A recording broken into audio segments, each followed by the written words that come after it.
It's good to see everybody here. My name is Michael Graham, and this is Jim Davis. We are co-authors of the book, The Great Dechurching. Thank you so much for coming to our breakout session here on what is going on among dechurching in America. By show of hands, I'm curious, how many have read the book? Okay, good.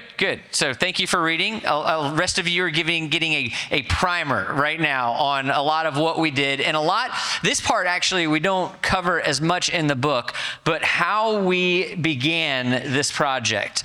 So I'm not a social scientist. I'm not a data guy. I am a pastor. Mike's a little more data oriented. He did have a conversation with the CIA after college to be an analyst for the CIA, and he chose ministry as, if I had a nickel for every time I heard that story, I'd have one nickel. But we're pastors in Orlando, and we began to just do cultural exegesis of our city. Now, how many of you have lived in Orlando before? Anybody? A few people? Okay, so if you know anything about Orlando, we had a hot minute in the 90s and early 2000s where we thought that Orlando was becoming the Christian Mecca. You had, on the church side, you had First Presbyterian Church, the second largest mainline church in the United States, First Baptist Church, pastored by the president of the Southern Baptist Convention. You had Joel Hunter pioneering things in the tech space and advising presidents. You had R.C. Sproul there. You even had Benny Hinn down the road, slaying people in the spirit. And so church-wise, pick your stream of theology and it's going well. You get something. Institutionally, Campus Crusade moves there, RTS moves there, Wycliffe, Pioneer, Ligonier, and it feels like this is really becoming something special in the Christian sense. Am I the one doing that? Anyway, But you fast forward to 2018, we both grew up in Orlando. I went back to pastor alongside Mike, Orlando Grace Church, and we saw a Barna study that made the case that that we had the same percentage of evangelicals as New York City and Seattle, which was really interesting in the how did we get here conversation, but then the cultural conversation, because Orlando feels culturally different, very culturally different than New York City and Seattle. But we began to realize that the lion's share of the people that we meet who used to go to church, who don't go to church anymore, used to go to church. And they carry with them biblical foundations, and in many cases, they seem to legitimately be Christians. So we wanted to know more about what was going on. We wanted to understand more data, for our local church, a little bit for our podcast, As in Heaven. But the problem was there was no data.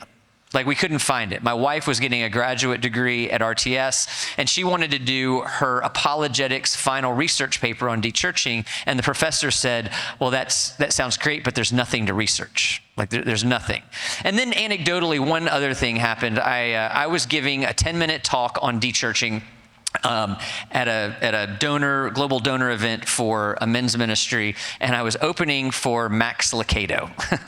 And I'm a nobody, he's Max Lucado, and I opened it, he did his thing, and then afterwards I had this weird experience where I had this line of people to talk to me, and I look over and Max is getting coffee by himself, which didn't make any sense until I heard the stories coming through the line. And I realized, in my 10 minutes, I'm talking about these people's children and grandchildren and nephews and nieces and loved ones. And so this isn't just a project about data. This is about real people. This isn't about getting people butts in pews and money in coffers. This is about souls, eternal souls. And so this is a project we care a lot about. But again, we couldn't find the data. Let's see, how am I doing on the slide here? Okay, yeah. So the data that existed was old data. It was not actionable. It was not actionable pastorally. We didn't have data post-fracturing. If you know anything about the fracturing that's happened in evangelicalism, I'll make a plug for the article Mike and Skylar Flowers wrote called The Six-Way Fracturing of Evangelicalism. We needed post-COVID data. We needed academically credible data.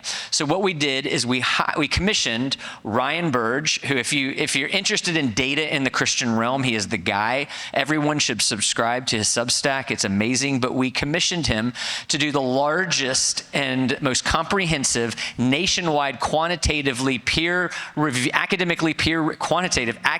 peer-reviewed study on dechurching that's ever existed, which now that you know there was nothing, that might not sound that impressive, but it's a legitimate study with over 7,000 participants, 600 data points. And our thesis was simple. We don't think this is an Orlando problem. We believe we could be in the largest and fastest religious shift in the history of our country, and this study that we commissioned definitively proved that we are. So we are experiencing the largest and fastest religious shift in the history of our country, with 40 million people who have left the church, 40 million adult Americans, largely in the past 25 years. In terms of how big this is, in terms of numbers, it is larger than the First Great Awakening, the Second Great Awakening, and all the Billy Graham crusade combined, just going the opposite direction.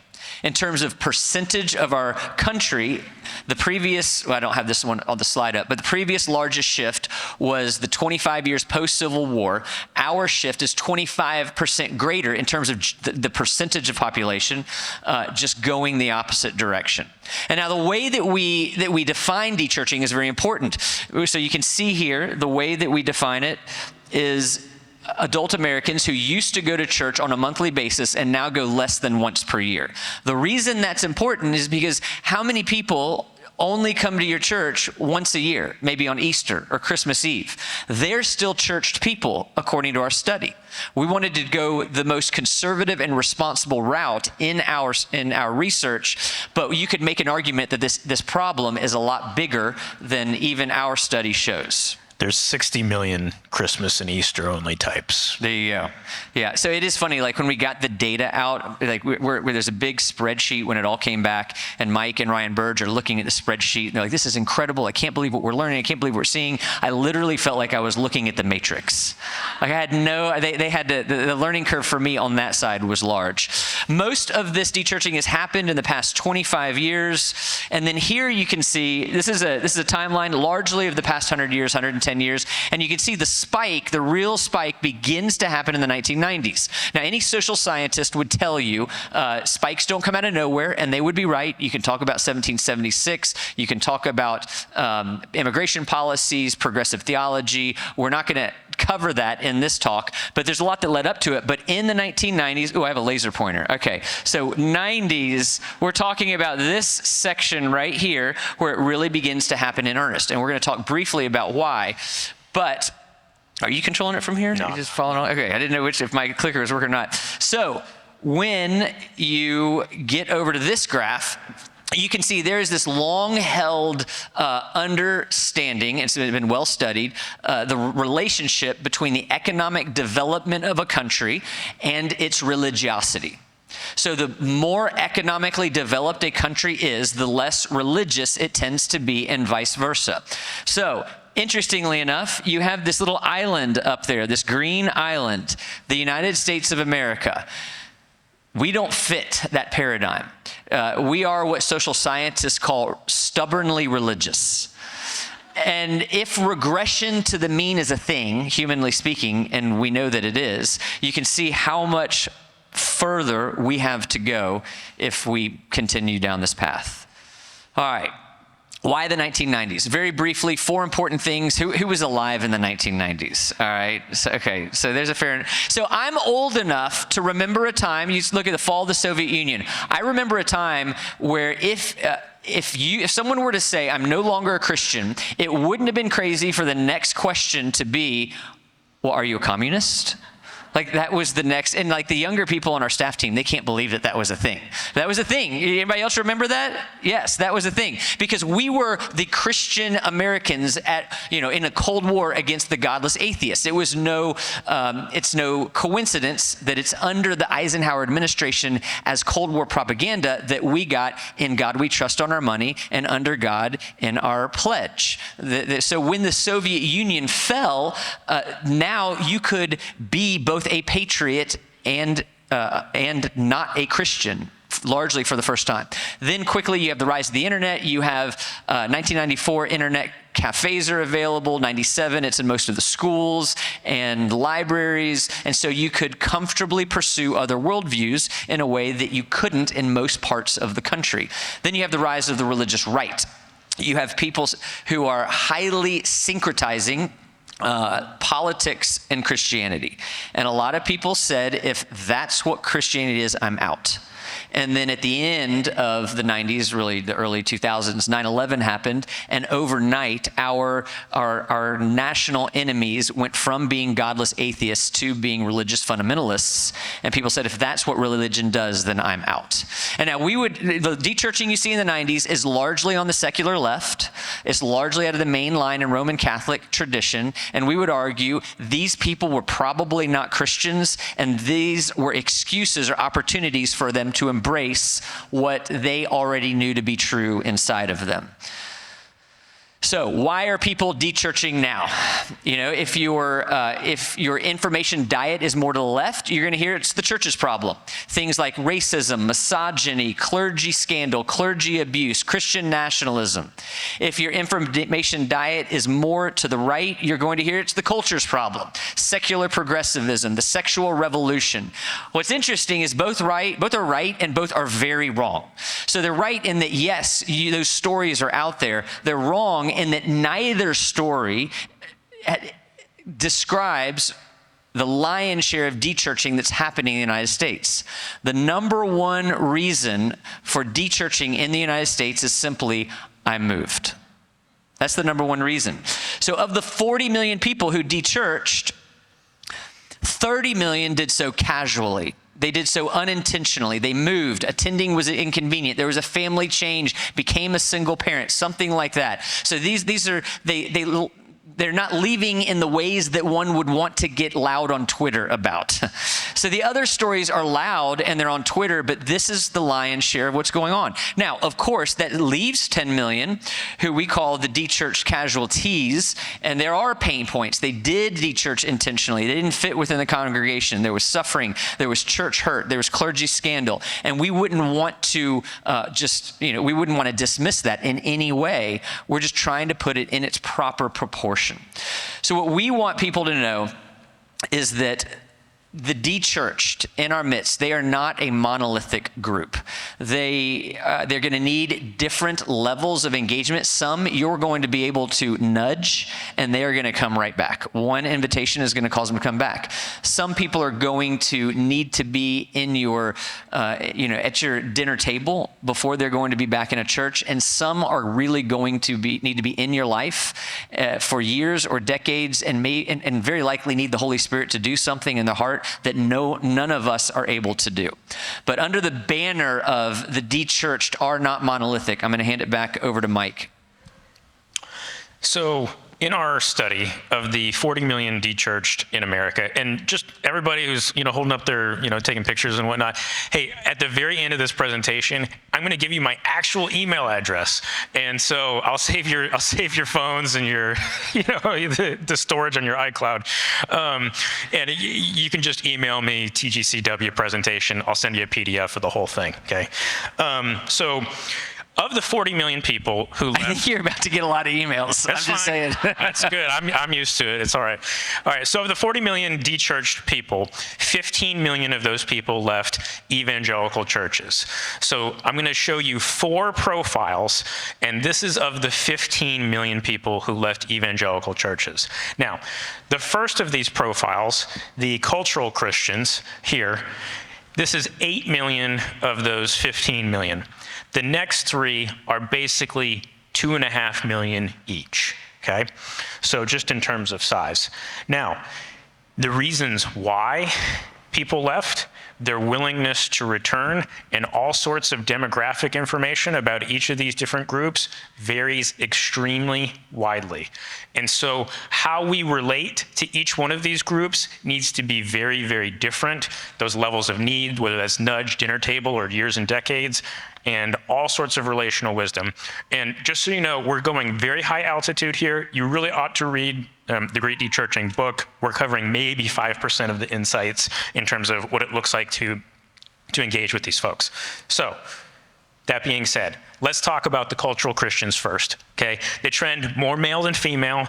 We're talking about somebody who's, middle-aged in their early 40s, and this group was almost monolithically white. Now, what's interesting about our study is, so you go and get this big data set, but how do you develop these profiles? Well, we don't want to introduce bias, and so what you do is you use something called a machine learning algorithm, and that's just a fancy word for saying it's something that puts mathematically similar people who have very similar answer choices together. And so one of the things we did not let the machine learning algorithm see was we didn't let it see ethnicity or race. But what you'll find is when we look at these profiles, ethnicity and race actually cast a very long shadow in the data. And even though we didn't even allow to sort on those things, it largely gets sorted on those things. And that makes sense. Okay, so this is a group of people who America was working well for them. The American dream was working well for them. And these people, they're hitting the golf course, they're doing travel baseball, they're doing all sorts of other things in lieu of attending church on a Sunday. They had very high income, very high education, and they also, interestingly enough, don't seem to be regenerate at all. Only 1% of this group, look at this, 1% said Jesus is the Son of God. And you're going to see in the very next group, it's going to be 98%.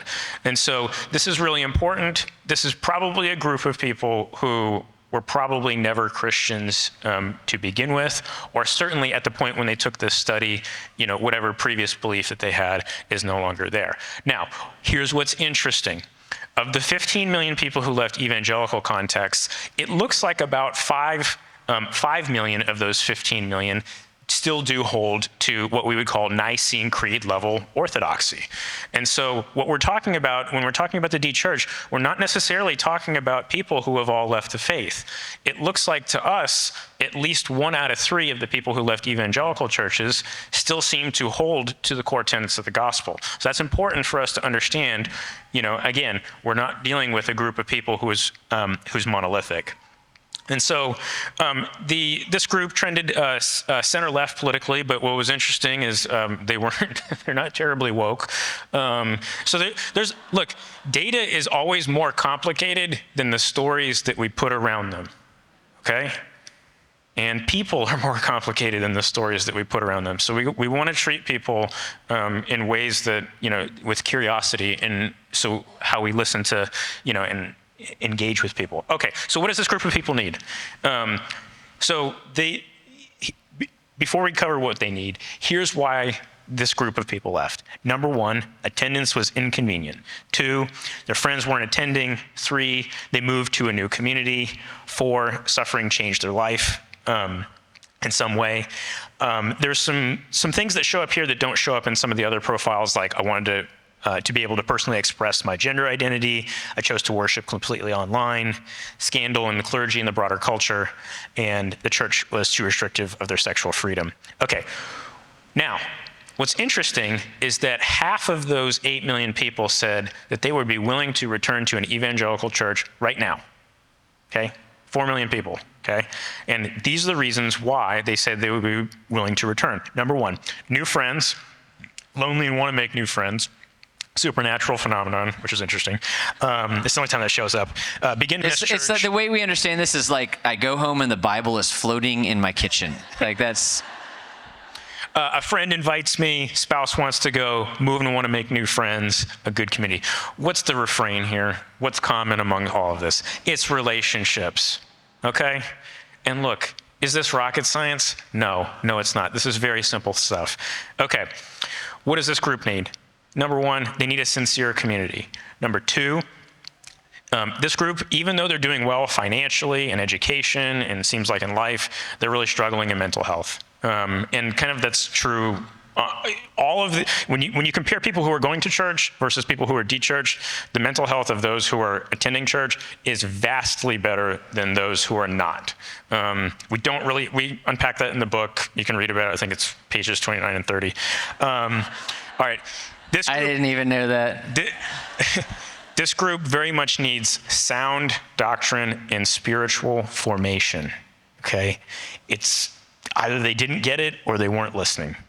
And we need to engage them better in the 18 to 39-year-old age range. Now, here's the second profile, mainstream evangelicals. Couldn't be more different than the cultural evangelicals.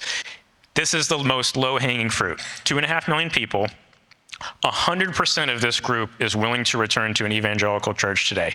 And look at this. They left very recently in the last 3 years, okay? This group, predominantly female, also around that average age of 40. And they had a little bit less education, a little less income than in the first group. But look at this, 98% Jesus is the Son of God, okay? Their orthodoxy score was higher than the people who still went to church. Even though they're more racially sensitive than the group before them. Because they're Christians. Well, there's and that Holy Spirit side of them. I mean, because that makes sense to me.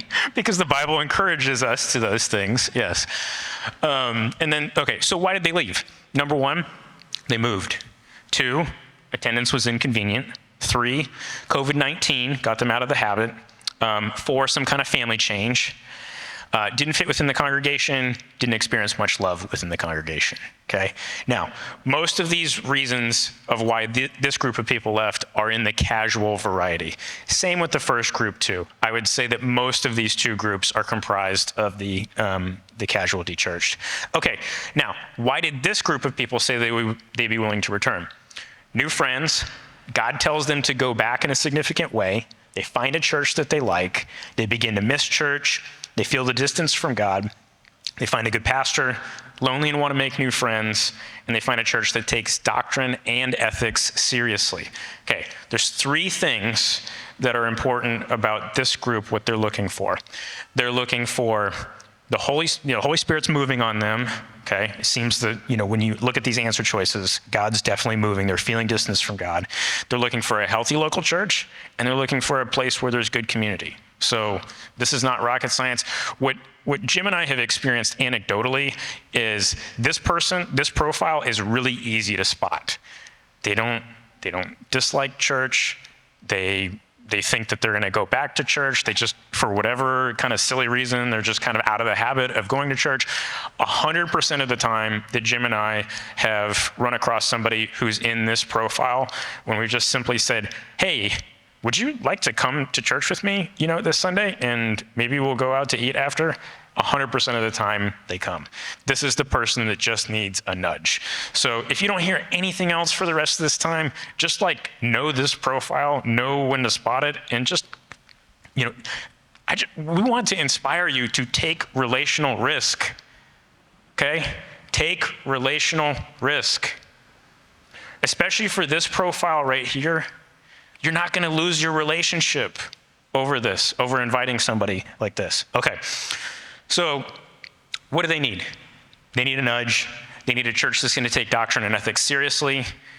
We ought to challenge the distance that they're experiencing from God, because they're out of the habit of being with the ecclesia in the church and the gathered church. And then again, we need to engage better this group in the 18 to 39 age range. All right, this is one that's interesting. This is not what you think it is, okay? Ex-evangelicals. So when you think about ex-evangelicals, you're probably thinking about people who are highly online, maybe younger, maybe more educated, probably female, and probably in the kind of influencer kind of thing.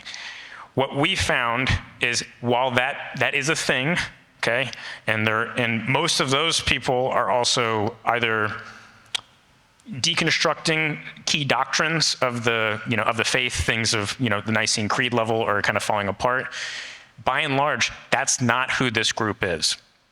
This group is comprised primarily of older females who are struggling in American culture and society, and they are the least online of any of the groups, and they've been forgotten by just about everybody. Okay, American institutions are not working well for them. Income's not working well for them. They have below average income and education, very high rates of single parenting, divorce, these different kinds of things. Here's what's interesting. Look at this. 97% Jesus is the Son of God. Okay, their orthodoxy scores are actually pretty good, the second highest of all the different profiles that we looked at. and very high view of the Bible. Now, most of them are politically independent because America's not working for them, and neither are the political parties. This group is extremely allergic to racism, misogyny, political syncretism, and Christian nationalism in particular. They're very similar to the mainline and Roman Catholics with those same allergies. Okay, why did they leave? Number one, I didn't fit within, and you're gonna see these are almost all dechurched casualties, okay? The pain is there. Most of these people are battling either suicidal thoughts or suicidal ideation on a weekly basis, okay? So, and you know these people. I know that you're already thinking, as you're sitting here, yeah, I know, yeah, this is this person and that person. Okay, number one, I didn't fit within the congregation. I moved to a new community. Attendance was inconvenient. Didn't experience much love within the congregation. Disagreed with the politics of the congregation. Negative experiences that you had personally in an evangelical church. No longer believed what the church believed, and then you disagreed with the politics of the clergy. Now, here's what's interesting. This is why we called this group ex-evangelical. 0% of this group is willing to return to an evangelical church. 0%, as opposed to 100% for the mainstream group that we just did just before this, okay? Now here's what's interesting. Many of these people are willing to go to a non-evangelical expression of the faith, whether that's Black Protestant, mainline, other kind of Christian traditions. And so one of the things that's really interesting in our city is Jim and I have a really good relationship, and the reason this entire book even exists is in some ways Justin Holcomb. He's the bishop of the Episcopal Church, the Episcopal Diocese of Orlando, and they're one of 3 dioceses in the country that are dissenting from the national denomination on the sexuality matters, and it's a really good diocese, and there are a number of very good churches there. Well, we're good friends with Justin, and we've sent a lot of people who fit this profile into those kinds of churches. Now, we're unabashedly, evangelical, but I would rather have somebody, going to a non-evangelical church that is gospel preaching than be dechurched, okay? So find those churches in your city, develop relationships with those, know who those clergy are, and so that you can help find a place for these folks. Now, so many of them actually want to go to church, and this is what they're looking for. So God tells them to go back in a significant way. They find a church that they like, a good pastor. Yes, some never going back, understand. Feel the distance from God. Find a church that cares about justice and compassion for vulnerable people. Good community, begin to miss church. So what do they need? They need a nonpartisan church community. They need a church that's going to take doctrine and ethics seriously. They need serious mental health help, and they need an empathetic community in clergy. BIPOC group, fascinating group, 100% non-white, okay? Predominantly male. This group had the highest income and the highest education of any of the groups. So these are mid-6-figure earning group of people that over half of them, 52%, are affluent, highly educated Black men. Fascinating group of people. Now, they left in the late 1990s. The longer somebody's been dechurched, the more that the kind of Nicene Creed level Christianity is going to erode. So the fact that they've been gone for almost 30 years and there's still some people here that Jesus is the Son of God is not a bad sign. But this is a very interesting group of people. We talk a lot in the book more about kind of what we think is going on here with this particular group of people. So in terms of why they left. Number 1, they moved. 2, faith wasn't working. 3, other priorities for time and money. 4, suffering, doubting God's existence, scandal involving clergy in their congregation. Didn't see the congregation doing enough good in the community, messages not relevant to their life. Now, almost 2/3 of this group are willing to return to an evangelical church. Can you imagine being out of the habit of doing something for 25 years and saying, 2/3 of a group of people saying, yeah, I'll do that again? I mean, think about that seriously for a second. Okay, all right. So this is very common here. You're going to see something. It's kind of like the first one. New friends, lonely, you want to make new friends, moving, want to make new friends, child wants to go, friend invites me, good community, spouse wants to go, feel distance from God. What's the common story here?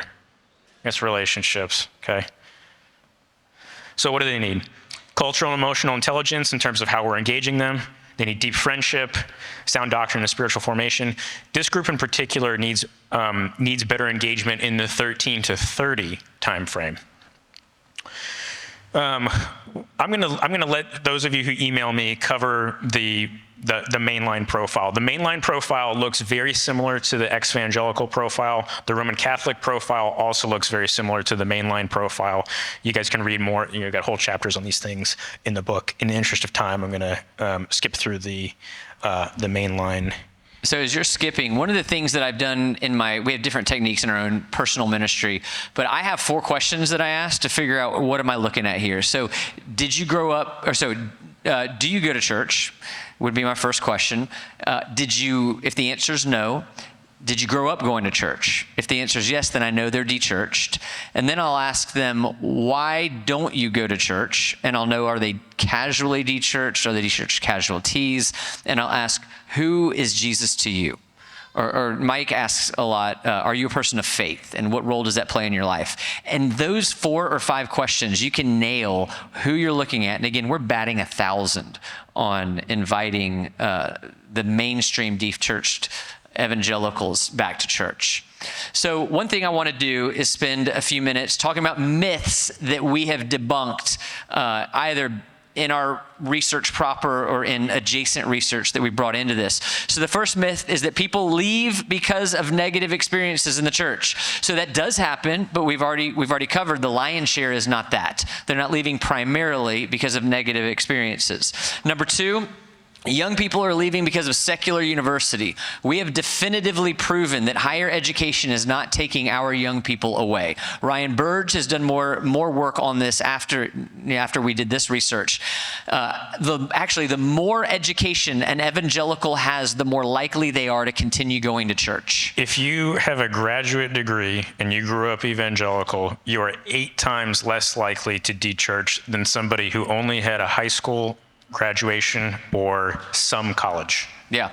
Only 3% of the evangelicals in our study had dechurched. So with graduate degrees. Did I not say graduate degree? What did I say? You didn't say anything. Who's on first? Okay, 3% of evangelicals with graduate degrees had dechurched. Yes, so education is our friend. People leave the church because they left the faith. So Mike's already shown us that a lot of the people who have left the church, they have not left the faith. And it is very important because the children of the dechurched will, statistically speaking, be unchurched. So this low-hanging fruit, again, it isn't just to get people into our buildings and make them feel full. This is low-hanging fruit to influence and reach generations for Jesus. Number 4, people are leaving primarily on the secular left. We tend to think it's the liberals leaving, it's the progressives leaving, it's the Democrats leaving. And in the 90s, it was primarily the secular left that was leaving. But you fast forward to today, and the secular right is dechurching at twice the pace of the secular left. And some people will say, well, that's because the secular left is already dechurched, and so naturally it's twice as much. Well, actually, the secular right has caught up in total number with the secular left. And so there's lots of interesting ways this changes church and politics. We've made the argument, we're not trying to get overly political, but making an observation. It would be hard to imagine the Republican Party of the 90s and early 2000s still reeling from Bill Clinton's moral indiscretions, nominating Donald Trump as their candidate. And so now you have now that you've had 40 million adult Americans leave since then, and so many of them leaving on the secular right, it changes the landscape, including our primaries. Number 5, people aren't willing to come back. They're gone, they're not willing to come back. We've already talked about this. This is not true. There are about 8 million evangelicals and about a similar number of mainline who are willing to come back today, according to them. Number 6, America's peak religiosity was at the founding of our country. If we just go back to 1776 and regain what we had then we would be fine now. Well, so the high water mark of church attendance was in the 20th century, about 49%. Right now, we're at about 25 to 30% regular church attenders. Do you know what the attendance was in 1776? 17%. So we're not looking to go back there. And we make the argument in the book that we're pro-Constitution, but the Constitution is the watershed document into secularism in the West. You compare our Constitution with constitutions of like Connecticut. It has Jesus in it. Andrew Wilson, some of you know he's done some good work on Jefferson. The words, "We hold these truths to be self-evident," originally said, "We hold these truths to be sacred and undeniable," and Ben Franklin talked him into changing it because it was too Christian. So we're pro-U.S., pro-Constitution, but this is a myth that we were all just perfect Christian nation in 1776. Number 7. Dechurching is happening to the primarily upwardly mobile. It is not happening primarily to people of means. Dechurching is hitting the lower educated, lower income the hardest. And this makes sense if you think about it, because if dechurching is primarily happening in areas of life change and transition, well, who does that hit the hardest? When someone loses their job, has to move, becomes a single parent, gets divorced, who does that hit the hardest? Those who don't have the financial safety net. They're the ones who have to work longer hours, work more unusual hours, so dechurching is hitting them harder. So something really cool that we wanted to do, I didn't know that there was going to be so many of you here. I found out 2 weeks ago that there was going to be so many people here. So I'm like, I better put some unique content here. So I'm going to give you guys something that we haven't done anywhere else, okay? So we went back with Ryan and said, Ryan, we need to give these ladies some custom data on what is going on among just dechurched evangelical women. So these next 4 things we've never given in any presentation anywhere before, so it's totally new and unique. So now, we already covered this before. Some of these profiles were heavily female. So that was the mainstream evangelical profile. That's the low-hanging fruit, the ex-evangelical profile, and then the mainline folks. And you can kind of see, here's the breakdown, in terms of gender. In this, orange is men and blue is women. I didn't make the colors. Of course, he'd used gator colors. I didn't do that. Ryan did that. He went to FSU. I went to Florida. The Ministry of Reconciliation. All right. What's happening among dechurched evangelical women? Okay. Over 2/3, 68% of the people who dechurched you're talking dechurched evangelical women, 68% are between the ages of 19 and 45. If I asked you how many of you know dechurched, people who left evangelical churches who are women between 19 and 45, I'm pretty sure everybody would raise their hand. Okay, so here's what I want to tell you. Every single one of you here is on the front lines of this phenomenon. And every one of you has important gospel ministry, on this. And so I just want to validate everybody who is here. You have important work to do. And we want to inspire you that when you engage in these conversations with people, I promise you, it's not going to end the relationship. So take the relational risk. Okay? All right, so that's the breakdown for that. Okay, here's what's interesting. Women are more reluctant than men to leave churches. So over the course of their lifetime, women will leave less churches than what men will. And interestingly enough, and this is contrary to even stuff that's been published in the New York Times and the Atlantic in this last week,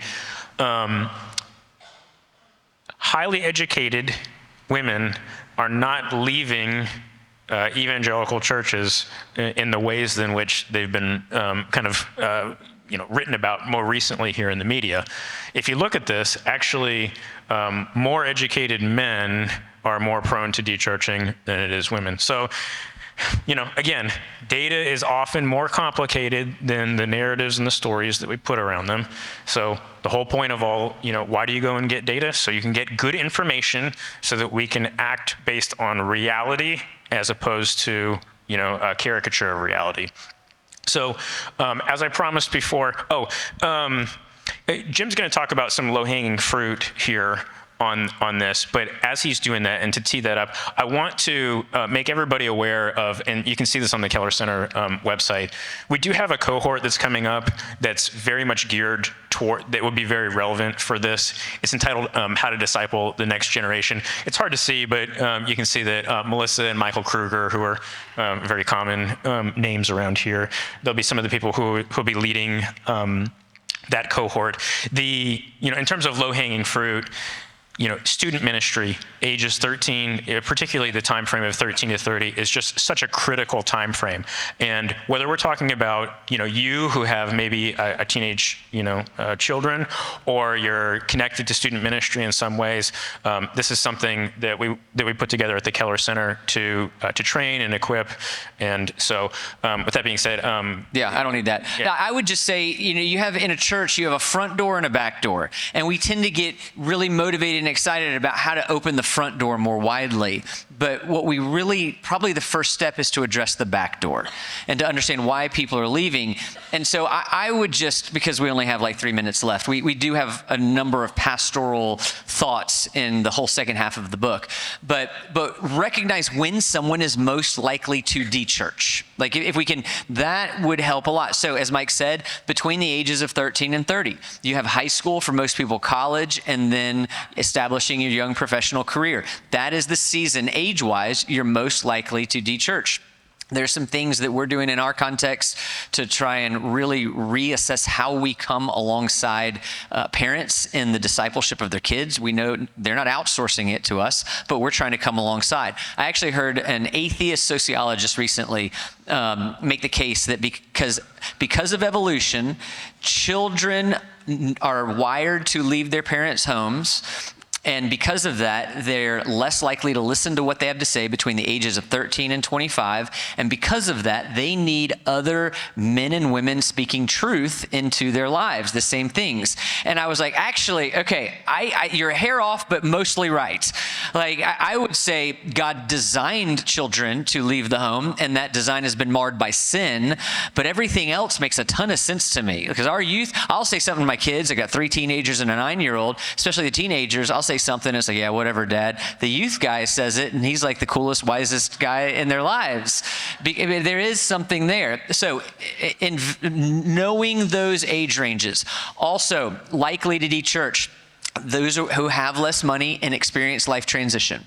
So, I mean, like if you have somebody who becomes a single parent, has a job change, this is red flag, backdoor stuff for our ministry. I am curious, how many of you are realtors, school teachers, or school administrators? Okay, so remember, what is the number one reason for dechurching? I moved. So in Orlando, it's on the receiving end. So this is more of a front door thing, but we're mobilizing our points of first contact, the teachers, the administrators, and the realtors, to know that while you're going to show them a home and a school, you might also be able to show them a church. On the back end, we have the responsibility to stay with people when they move away until they find a new church. So those are some of the things. Again, there's just not enough time to cover a lot of them, but looking at the back door is what we're advocating. And what we're really saying on the whole, we're advocating not for something new. We're advocating for a return to something very old, just in a very unique context. A return to healthy churches, evangelism, discipleship. We believe that what's going on in the United States today, there's some aspects to it that are very good. Obviously, we have the hopefulness of so many people who are willing to come back. But in the 20th century, you went to church often because you wanted your business to thrive, because you wanted to run for office, because you wanted your kids to have good, clean fun. I don't think it's bad that now the majority of people who go to church are doing so only for Jesus. So that's a good thing. There's a purification happening. We also know in the global church, Christianity is doing just fine. Yeah. There are more Christians alive today than the total number of Christians the first 1900 years combined. So, and we also know how this story ends. So we can engage this conversation without fear. We can do it with hope. And we can do it winsomely, knowing that God is sovereign over all of this. So with that said, thank you for coming. We hope we can be helpful here and anytime in the future. We all want to grow in our faith and knowledge of the Bible, but it's hard to do it on your own. Did you know that the Gospel Coalition offers live online cohorts where you can learn and grow alongside others? Led by trusted pastors, teachers, authors, and speakers, TGC cohorts dive deeper into topics like parenting, sexuality, biblical theology, cultural apologetics, and more. So visit tgc.org/cohorts to see which ones are available now, or you can click the link below.